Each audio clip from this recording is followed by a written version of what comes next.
What's something you're good at but don't get to brag about much? I am consistently one of the 2 top loaders in the warehouse I currently work at.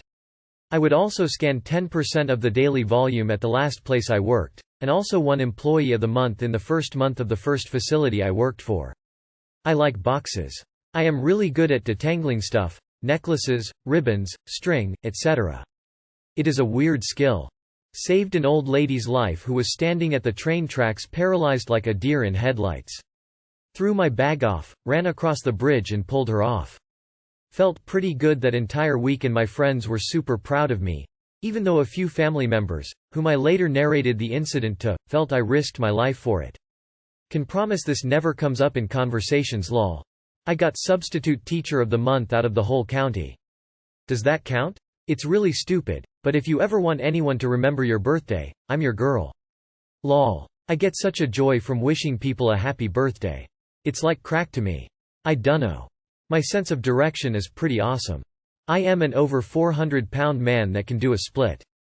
I never have a watch on me and don't really look at my phone much, but I can always tell the exact time of day within about 5 minutes every single time. In all my years of people asking what time it is, not even my close friends have noticed that I can do it without looking at a phone, clock, watch. I just know it in my head. Other than that, I'm helplessly stupid. Edit. Didn't realize there were others. We meet at noon on the playground. Asking interesting questions to get to know people better. Cartoon Network hired me to make a How to Adventure Time craft book.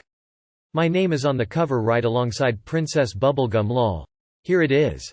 I can almost perfectly judge where on the train platform the doors are going to be.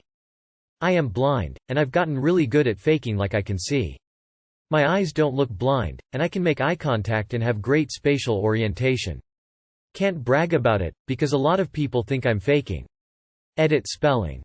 I know how to type pretty much any type of knot for any situation and have come up with several original, and useful, knots that are, as far as I can tell, undocumented. One even went into space. I'm good at making sweet tea and pineapple upside-down cake. I floss my teeth every night. I have a very well-developed musical ear. I can point out just about any detail you can ask about if I hear it, and I can replicate most songs I hear on the piano. Can't really brag about it since I feel like it just comes out sounding pretentious. I'm an awesome vet tech. I can do all things vet tech very well. Doctors begged to work with me. I survived burnout and came back stronger. Edit.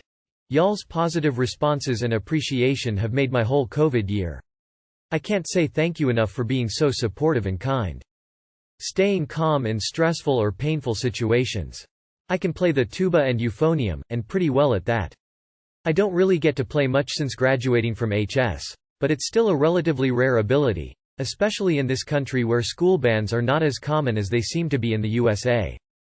I am incredibly good at wasting time, like probably the best. What are the best games for get-togethers with friends? Jackbox games are a lot of fun. Pretty inexpensive and easy to learn and play. As for board games, we came across a fun one called Codenames that was a lot of fun for a pretty good-sized group of people. Secret Hitler is a personal favorite of mine. Snake Oil is also fun if you have friends who are good at improv. Overcooked. You play a bunch of chefs in a kitchen who have to run around doing various tasks to prepare meals. There's always more things to be done than people who can do them, and it quickly turns into frantic shouting mayhem. It's great fun. Keep talking and nobody explodes. Mario Kart. Gartic Phone is basically a game of online telephone, except you're given a random person's prompt, from within your group, and you have to draw their prompt. The next person after has to figure out what the prompt was and write it out again, then it goes back to drawing and so on. You go back and forth until every person has seen every prompt.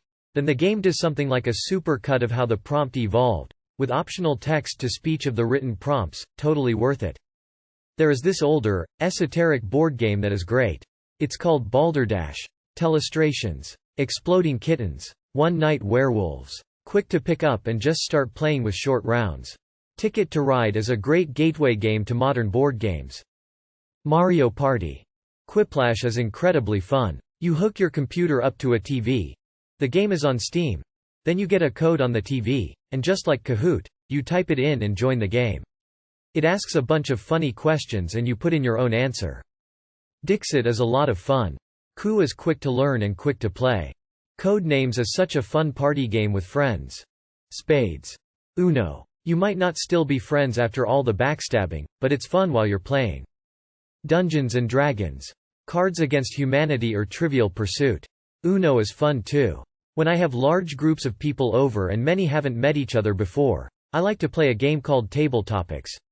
It's based on an actual game my sis and bro-in-law had that was basically thought-provoking but non-intrusive questions printed on a deck of cards, and you would pull a card and answer whatever question you got. I don't own that deck of cards, so in the version at my house I just whip out index cards and pens and everybody writes at least 3 questions down and puts them in a bowl. Then we pass the bowl around and everybody answers a question. It's actually a really great way to get conversation started and introduce people to each other. I swear by it. GoldenEye circa 1997 sad face. If it's a small get-together. Ticket to Ride is a blast. I played Werewolf at a party.